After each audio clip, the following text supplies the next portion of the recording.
Good evening and welcome again to 1 hour time out with you. It's an amazing time to hang out with you. Happy New Year. What a beautiful year. A year of completeness, a year of beauty, a year of wholeness. It's a year of release where we will be unhooking, especially the concept of getting and the inner conflict. The inner conflict. I'm excited. I hope you're having a good year. You've started well. I know you're setting your goals. I know some fasting. I like the fact that people fast. I mean, apart from the spiritual angle, which is part of what we're going to do this season, to dive into a concept that will take you out of the slave of life. I think too much that we are slave to life. And in this corner, what we do is to challenge status quo, and so we allow people to open your mind and dive into multiple dimension of options. Look at several point of view rather than to have rigid point of view that will break us, that create such defensive and attachment.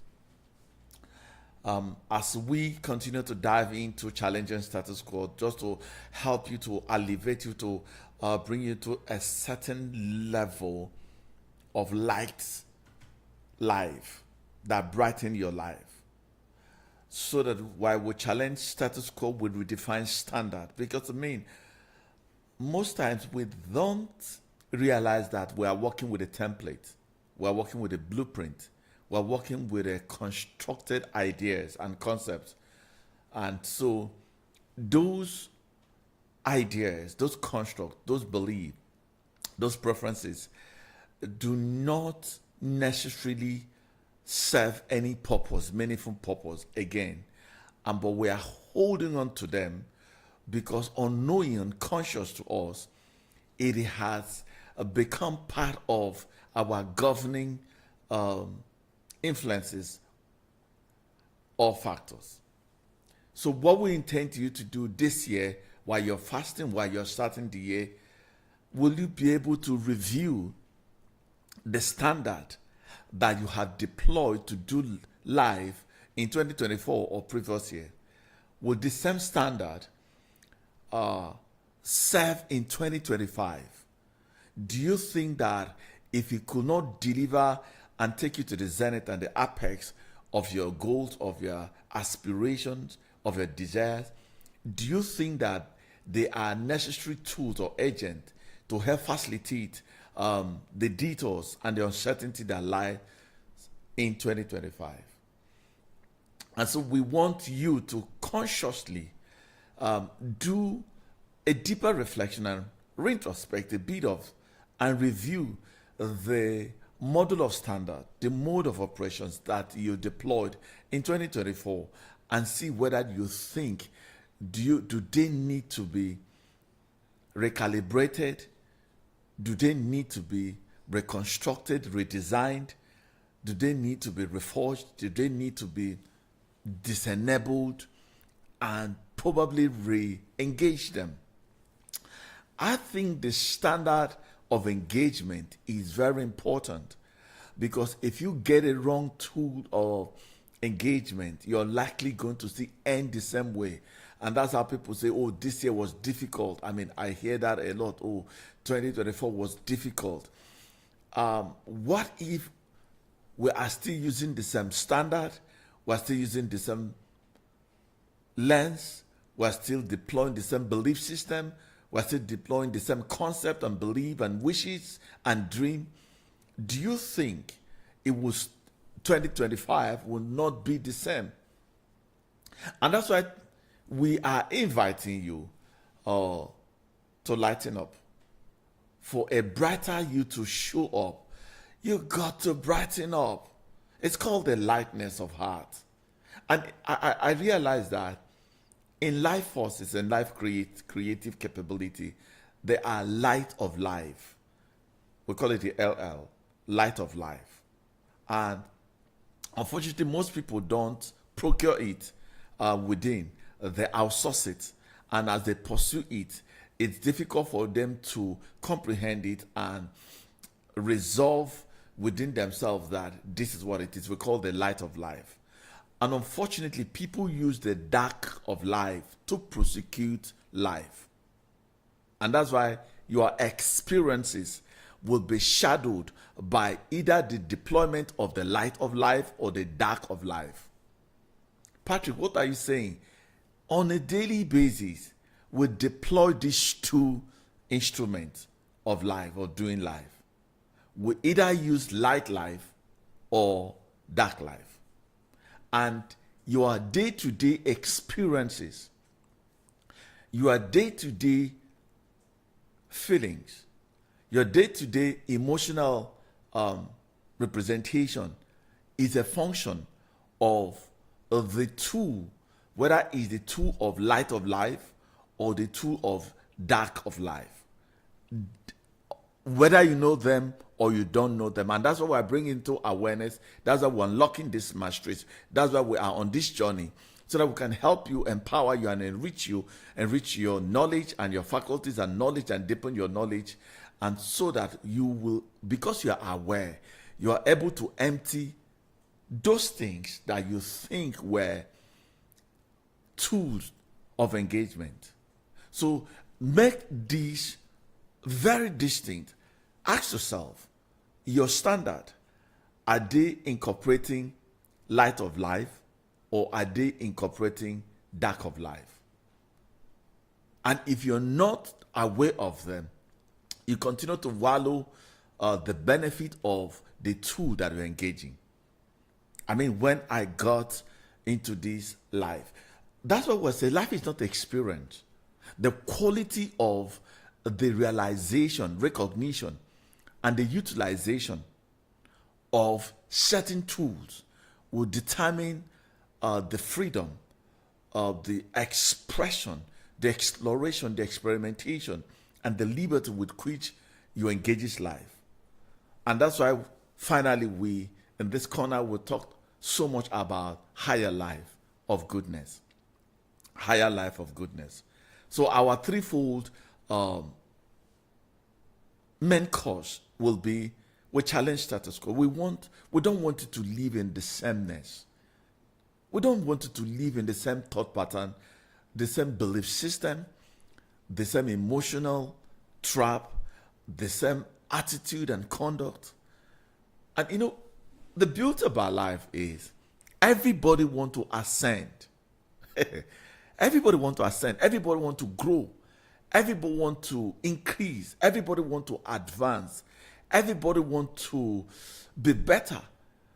But unfortunately, you can't engage life the same baseline and think that you will ascend into a better you. It will still be the same result. It will still be the same outcome. It will still be the same experience or experiences. It will still be the same at the end of the day. They say, oh, we thought 2024 was better, was hard, but 2025. No. The point is, my people perish for lack of knowledge. The quality of the knowledge you have would determine the quality of your life. It is useless. It is the application. It is the engagement of the knowledge. It is the expression of the knowledge. It is the utilization of the knowledge. That is what will eventually determine whether you are going to ascend, you're going to go higher, you're going to experience more freedom of you, you're going to live authentically, you're going to live powerfully, you're going to live compassionately. So the question will be, which status quo are you going to change? Is it your lens life, what we call the perspective life? Or is it your thought life? Is it your belief life? We bring this so that you understand the sequences. These are the fundamental things that will shape your reality. Your lens life, which is your perspective, your outlook.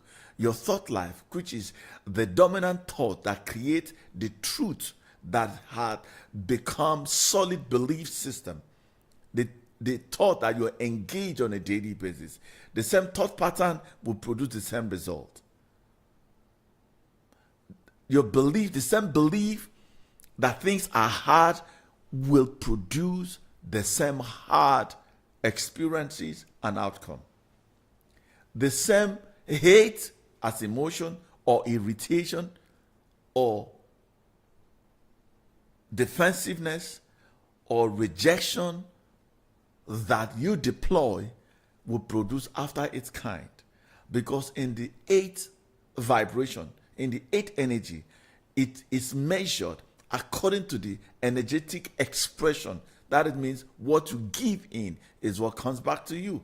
And of course, your character, your behavior, your conduct, and your deed. If they're in the same level, you will still going to encounter the same experience. But we don't want to, we don't expect. And it's our prayer, it's our desire, it's our aspiration. That's why we're making effort to share this moment with you so that you can find an elevated self, elevated thought, a higher spirit to give you access to that dream, to that zenith, to that robust, to that beautiful, to that magnificent, fabulous experience of 2025. So we'll say again, welcome to Year of Release. Because what we intend to do, three fundamental things we want to do this year. Well, if you can visit our video, you will see we explained it so well. Just go back to our video, search for it. It's a year of release. You're going to see it's defined. But what I want to summary thing I want to do from the first concept is the depth and the richness of your spirit will determine how far you're going to go.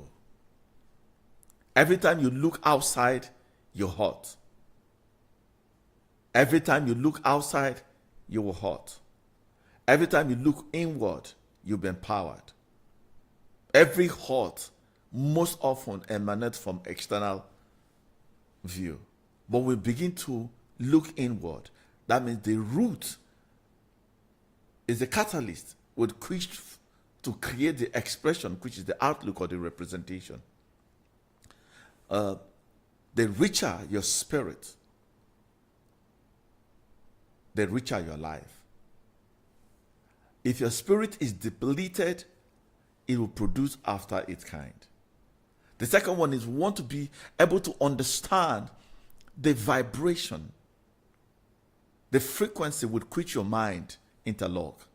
If your mind is connected to external event, it is historically or materially wired, and it will be more burdensome because when external death end, what people don't understand is everything you see physically is a process. In fact, it is the end point. And end point is like a dead point. So the more you are attached to that point, the more heavier you are because they have weight, they have occupation. So what we want to do is that when you have a richer spirit and your mind is deconstructed but influenced by the richness of your soul, you will see that the sound body that you have, which is in terms of character, disposition, your value. Let me even stop here. You see, this year significantly will be measured by your self-value, like your self-estimation. We call it the sense of self. Your sense of self starts primarily from self-image. I'm taking time to lay foundation. Self-image. Self-image is the picture, like the picture you carry on a daily basis. If you carry a distorted image of you, you're likely going to define the world from a distorted lens, because within you, that image is is incomplete. You're running from an incomplete place.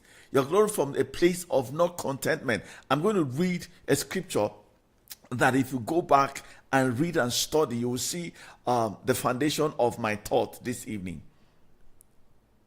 So if you have that rich spirit, it influences the story, the narrative of your mind, the texture of your mind. And now, if your mind is constructed from external things, it is heavier.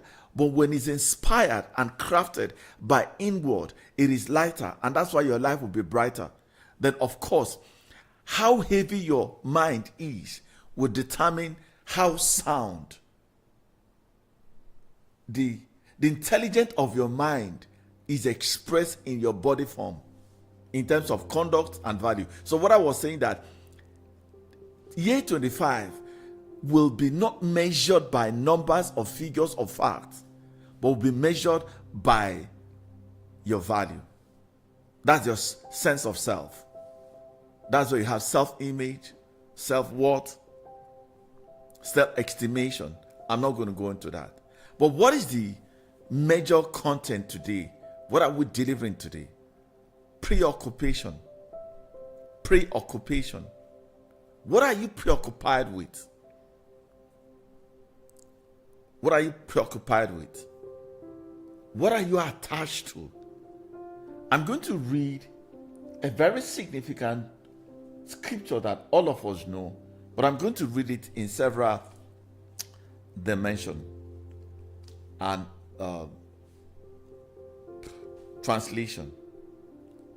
In first translation, it said, "Blessed are the meek." I think in King James. Let me look for it.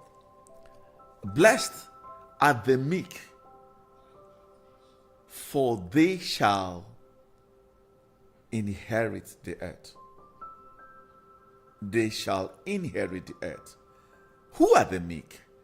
Let's take it to Message for a modern day explanation. You are blessed. You are blessed when you are content with just who you are. When I saw this, I mean,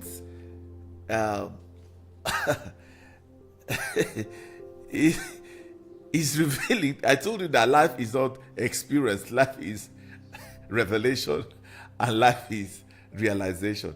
And when you begin to recognize truth, and the first thing truth will do to you is to empty you out. You cannot say you have received truth until you come to that place of emptiness. Because when the old contain in the bottle and you want to put in the new in the same bottle, what happened? You tear it off. Why? Because the old cannot mix up with the new. So open up your mind and let us explore this preoccupation. Now, what is it to say? You are blessed when you are content with just who you are, exactly where you are. Can you say where you are that you are content? You will realize that no. And that's why we still have dreams. That's why we have expectations. That's why we have ambition. That's why we're setting goals, because we think that we are not enough. You see where the problem lies in. You see, you are blessed when you are content with who you are. That means you are not blessed when you think that you are not enough. So can you wake up every day and just believe you are not enough? Patrick, you are crazy. What are you talking about? How can it be that I am just content with what I'm coming? Let me finish it, but I'll give you a story. What fascinated me some days back. It says, no more, no less. That's the moment you will find yourself proud owners of everything that can be bought. Let me read it again. You go read it. I'm not forging it. It's Message. Matthew chapter 5 verse 5. You are blessed when you are content with just who you are. And it's difficult. If I talk to modern day people, is a Patrick, how can you tell me this? And let me tell you, the truth is that what advances you is the recognition of who you are, the content of who you are, the appreciation of who you are. What kills you is what you don't have. And that's why he said you are blessed when you're content with just who you are, no more, no less. That's the moment you will find yourself proud owner of everything that can be bought. Let's dive into TPT. Is he a preacher? No. What blessing comes to you when gentleness lives in you? For you will inherit the earth. What does it mean to be gentle or meekness? Gentleness means meekness. But let me just explain. Jesus is saying that when you claim nothing, when you claim nothing, when you don't claim position, when you don't claim office, when you don't claim title, when you don't claim fat bank account, it's amazing how fat bank account define who we are. It's amazing how, because we do not have a job right now and we feel worthless. It's amazing how, because we do not have what others seems to have, that what is determining our worth. That's the concept, that's the definition of life. It's amazing that when people say, because I do not have a mattress, I can't sleep well. So it means that there's a concept, there's a belief, there's a preoccupation that is hindering your sleeplessness. It is not that you can't find sleep, but there's a preoccupation, there's an occupying thought and belief, an outlook that is shaping, that is causing you not to sleep well, because you think is a condition that will make you sleep well. It is not the condition that will make you sleep well. So meekness means you claim nothing as yours. Everything will be given to you. It's the claim that we want to deconstruct it from, because this unconscious claim that we have engraved in our superconscious and conscious and subconscious level, it is the sabotage to our true manifestation and our true freedom in life, because we claim a lot. That's what we are preoccupied.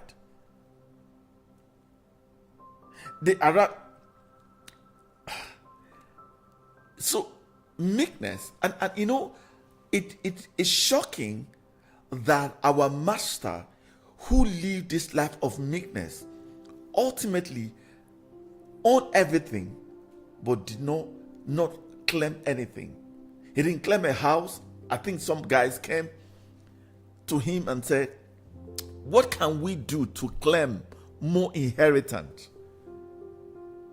He said, in this kingdom, there's a belief that runs in us. And this belief is a belief of emptiness, not a belief of occupation or preoccupation. You know what you do? Go and empty yourself. Sell those things and give to the poor. Because it is the poor that receive. The rich, they give. Accumulation is a form of poverty. Release is a form of greatness. That's why it says more blessed to give than to receive. Because you are giving out of fullness. But people are getting out of them, like that's they think that they are empty, that's why they receive, that's why they are poor. That's the true poverty, because poverty receives, which is anti-life creation. It's good that we do life from the concept of how the natural law, how spiritual laws govern us. Otherwise, we're outside the orbit. We're just making effort. We're not flowing. So, How do we do this? I got a quote, and I can't remember who said that. They said, to attend knowledge, you have to add every day. For you to be knowledgeable, it means that you have to add more knowledge, because every knowledge is more like, we know in part.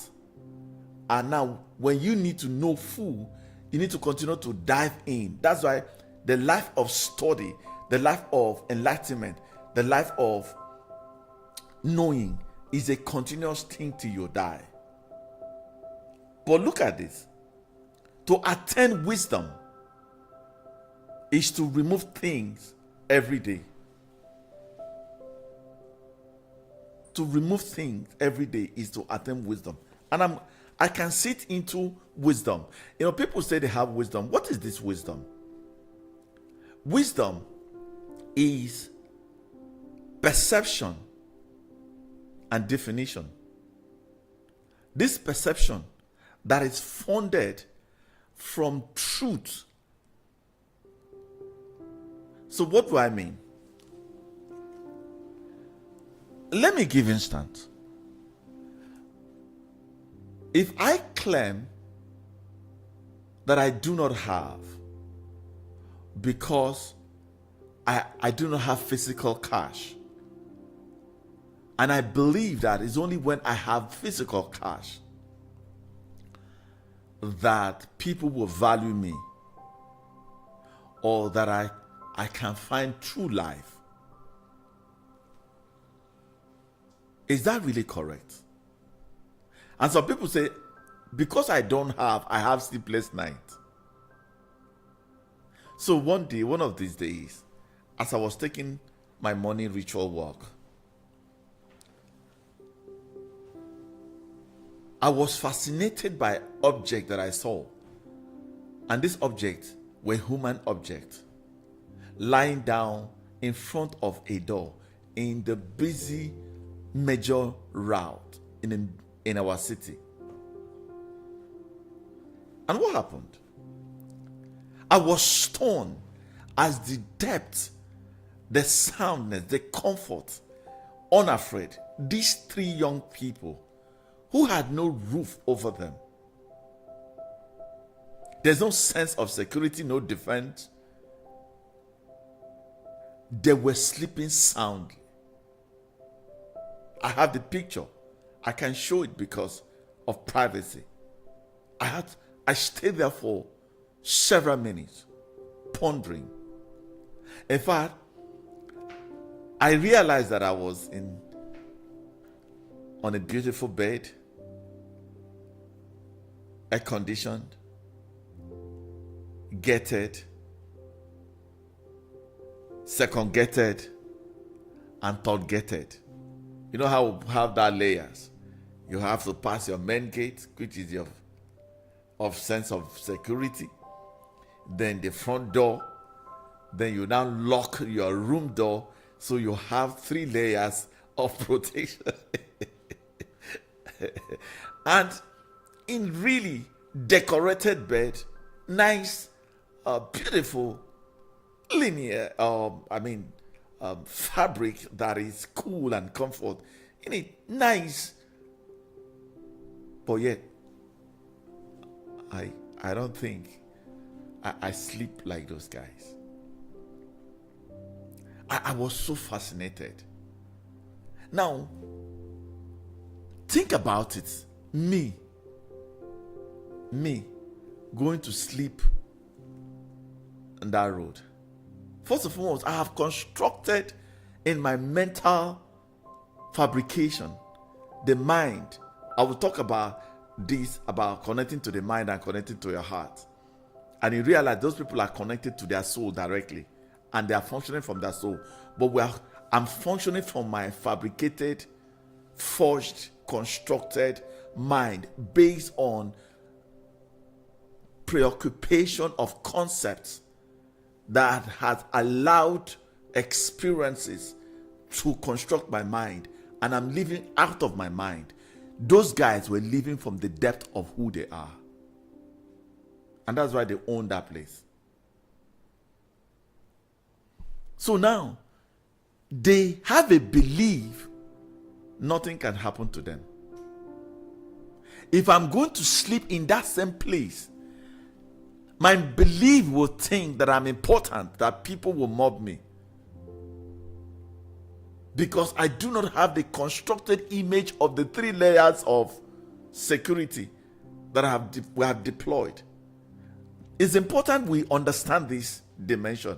It cut across everything, whether relationship, whether finances, whether attainment, everything. These are the same principle, because until we get to these basics, it's difficult for us to find the freedom to live from our essence, to live from our true self, because we have caged it. We have systematically caged it by construction of experiences, by concept, by belief, by wishes, by desires. Because those desires were funded by external realities rather than internal realities. So what's the difference between these guys who they are sleeping and enjoying, having full 6 hours non-stop sleeping, and you that you think you have all the 3 layers? You can't. It's belief system. It's preoccupation. What's preoccupying your mind? What is in your mind will dictate your experiences. The texture of your mind, what you will house, what you allow in the mind will simultaneously, moment by moment, continue to resurface. It's not resurfacing from your soul, it's resurfacing from your mind. And I'm going to be diving into how to deconstruct, how to live from your mind and how to live from your soul. Because you see, when we say guard your heart, for out of it are the issues of life, meaning that external occurrence and happenstance, external definition has no effect until we release our command center to interlock and incorporate it and align and harmonize this with it. That's when they become effective. That's why nobody can hurt you. Did you say nobody can hurt you? No. There's a belief that has preoccupied in your mind about hurt. And so now that preoccupation of that belief within you defines the external, interfaces the external, sees and perceives the external as hurt. But when you remove that preoccupation, you will alter that definition and the hurt is depleted. You know, when I tell people that stop wanting in life, what makes you want in life is a certain belief. Because you see, in the original design of who we are creators and not wanters. And wanting devalues, in fact, it's like a substandard. We live a substandard life because every want negates your real divine self of creativity. And you know, scripture said, ye are God, the sons of the Most High God. What do God do? Let me give you a typical example, right? You know that what kills people in terms of illness is not the illness, it's the belief on the illness. Let's take from two guys. Two guys had contracted some level of disease in when they went for exploration. As they went to that exploration, because they were not protected, and for some reason they encounter some level of harsh condition that they were not, let's say, used to. And one would just say, this will kill me. It will kill me. The other guy said, this is part of life. I mean, I am that my life has capacity to filter unwanted ingredients or nutrients. Hey. And this there was a test carried about their occupation in their heart that influences how they ended up. The other guy died, the other guy was alive. The same encounter. But what was the difference is the preoccupation in their mental world. That is why you see two brothers brought up in the same condition, the same environment, the same parent, but connected to their parenting differently and acquired concepts, ideas, belief, wishes differently. And you are wondering, how come from the same home? We know your parent, they don't act this way. Yeah, your brother represents your parent. It is preoccupation. It becomes either an anti-belief system, unconscious to us, or empowering belief system. And why am I taking time to talk about reviewing what the content, what you are preoccupied with? Go back to this scripture we talked about. Let me read it again from Message.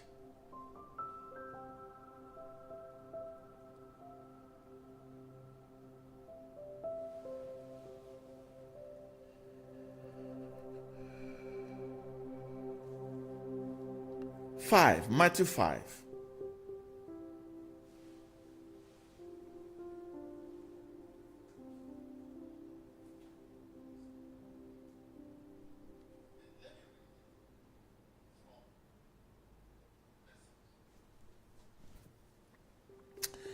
Blessed, it means inward, peaceful, spiritual, secured word of respect, are the gentle, which are the meek, the kind-hearted, the sweet-spirited, the self-control, for they will inherit the earth.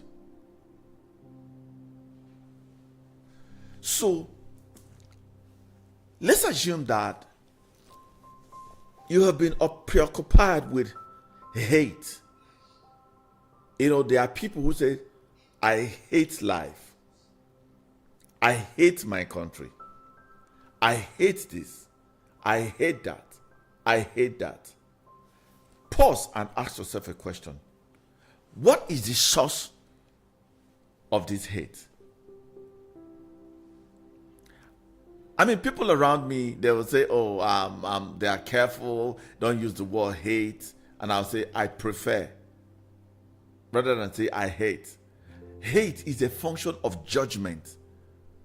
Where does judgment arise from? Judgment arises from a place of comparison. And where does this come from? It's a function of attachment to a certain ideal. So you said, I hate a particular food. I like a particular food. The food that you hate, in the days of scarcity, in the days that the food that you like is no longer, the same food become a source of enrichment. In the same manner, over a period of time, as you eat that food, as you explore that food, you'll be asking yourself, why did I hate this food? It's so nice. Maybe the way it was presented. You saw them prepare the food. Their food I don't eat. You know the reason I don't eat? I have seen how dirty that place was. Maybe it's on the hygiene level was not. So from there, I say, hey, no. And that's how we preoccupied ourselves because of judgment of events. Scripture is so powerful. They say, don't judge. The more you judge, the more the tempter will judge you back. It's just simple as these ideas.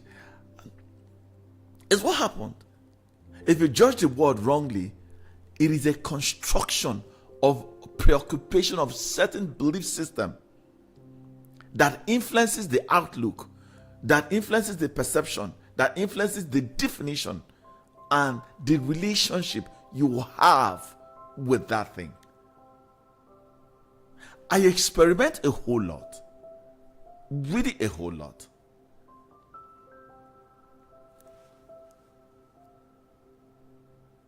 There was a time really I loved bread, really loved bread, and I still do love bread, not because of how your body intelligence will tell you got to reduce certain things, and all that, and really.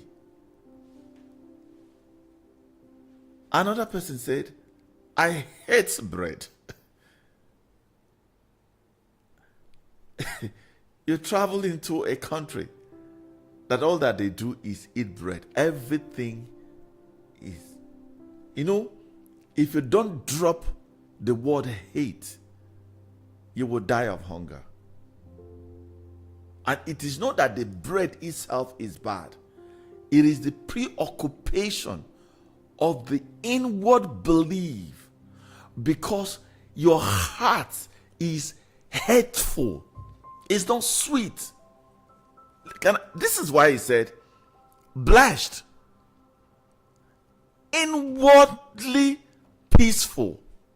So it means if I am living in harmony within me, preoccupied with harmony, I will relate with things not from judgment but with harmony. When my inward is not peaceful, I will connect outward with the same preoccupation in my heart, on my mind. Now he said, spiritually secured. So it means those my friends that were sleeping peacefully, in their heart there is peace. So they can sleep in that open place from that state of preoccupation. Now you cannot stay there because within you there is no peace. And that's how you are going to stay in that open place without sleeping. What does that mean? Are the gentle, the kind-hearted. That's where I'm diving. When your heart is kind-hearted, when your heart is kind-hearted, and you are preoccupied with kindness,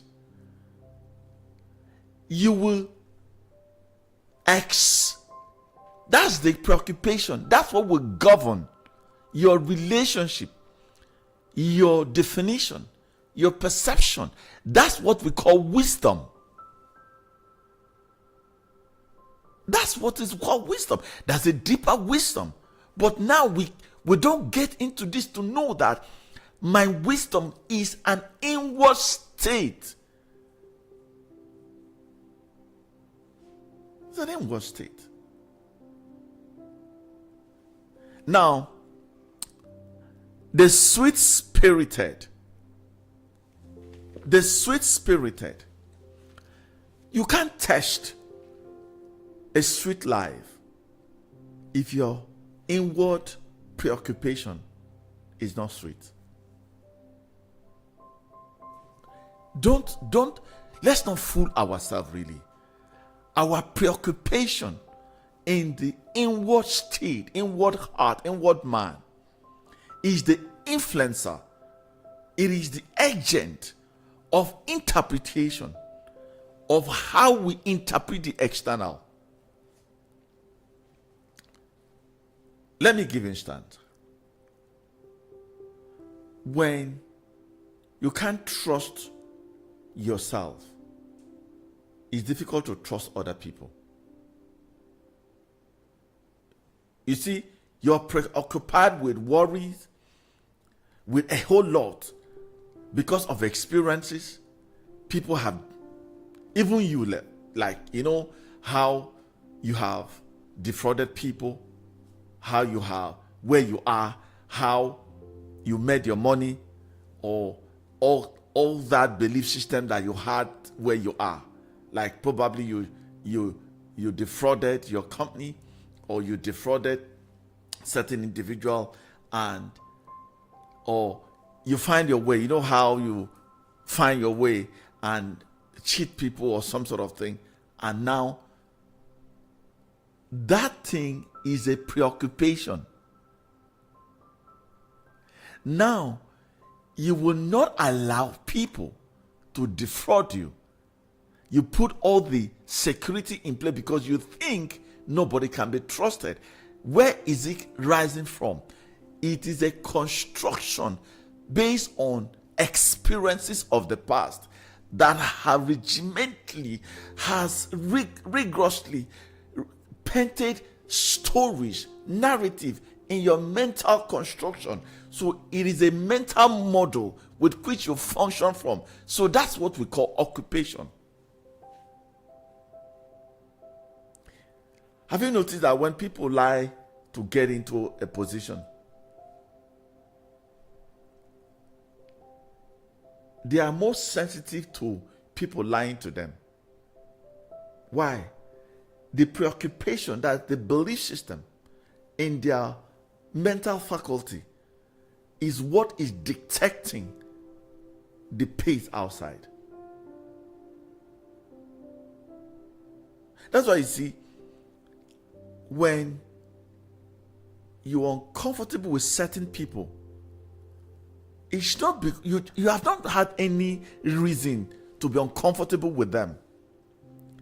You have not, there's no encounter, there's no experience, there's no mutual exchange of anything, but you just saw them, and by reason of your preoccupation of your mind, it begins, because you know how the mind works. The mind is attached.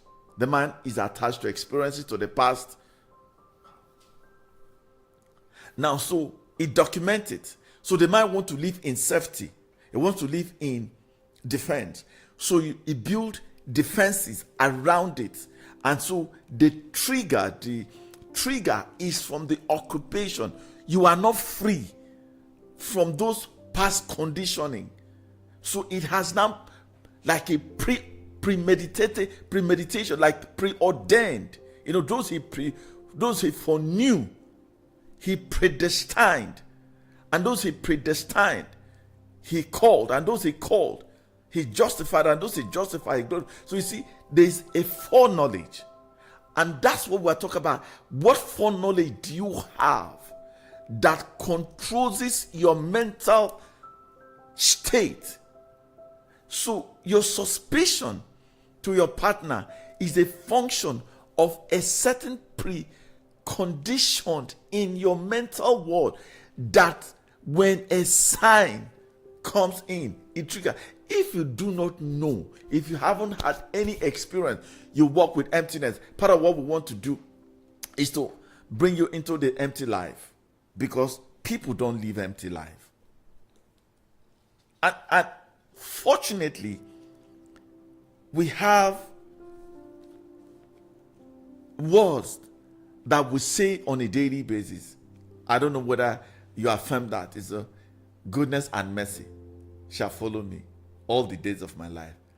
Meaning that in mercy is emptiness. I forget the good that has accrued before into a higher good. My not letting go and the good of yesterday preoccupied my mental world. It would defect the higher good, because I am judging event by the condition of the good that I have lived yesterday. But you see, when I empty my good of yesterday, I find fresh goodness even in the modern. And that's why people cannot see richness in ugly. That's why people cannot see wealth in a country that has no policy. That's why people cannot see good marriage in bad person. Why? It is a construction of our mental attachment. Attachment is anti-faith. Faith means I have no idea, I have no concept, I have no wish. And so Patrick, how do I live this life over there? Your frustration is as a result of preoccupation. Your irritation is as a result of preoccupation. Your hate is as a result of preoccupation. Your dislike is as a result of preoccupation. That office that you think is worth nothing is as a result of preoccupation. You cannot access the full potential of that office until you drop that preoccupation and acquire another preoccupation before the office will releases its potential. You are judging that office, that relationship, from a preconceived idea, and that has conditioned you to judge it, and the way you judge it is what comes back to you. And that's why you're hurting. That's why you're disappointed. And that's why you think that 2024 was bad, because your occupation of certain knowledge has preordained how you judge. And what we want to do is, if his mercies are new every day, am I supposed to access a new year from an old year perspective or from a new year perspective? And when we say happy new year, it means that a happy new life in a new year. Not because when people say happy new year, they are shifting the old preoccupation to a new year, and they will experience the same burden of last year. But when you have a new life in a new year, you come empty without preoccupation, because you know why? You walk to the left and walk to the right, and you will hear at that moment, this is the way to walk. But preoccupation will hinder that inspiration for you to be inspired by the newness of the year. I don't know whether I'm making sense, but I know I'm making sense, because this is how I enjoy it. So go this night and ask yourself, any life, any part of your life that is not working, go and check the preoccupational thought, the preoccupational view, the preoccupational belief system, or the preoccupational emotion that is affecting that part of your life. This night, review it, think about it, ponder around it, retrospect it, bring new view to it. You will see that it was an illusion of control that was affected based on preoccupation of idea, of concept, of belief, of wishes. That's why people are praying the same prayer for 4 years. Meanwhile, the prayer has been answered, because they are looking at the prayer from a preconceived idea and notion. And that's why the prayer has been answered. But because the prayer was supposed to shift you from one idea or concept to a new concept, so that you can see the new reality. Thank you so much. Happy New Year. Let's do this again on Friday. It's just 1 hour. Go back, review our thought, and follow it sequentially. Because what we intend to do is to bring you to a higher self, to a lighter self, to a brighter self. This year is a year of release. Join me next week for another edition. Besides, we're doing a whole lot in the radio frequency. If you can, please join us as we journey the journey of preoccupation. Happy New Year again. I love you all. We redefine the standard, we challenge status quo, and we bring you into a higher momentum of life. Stay blessed.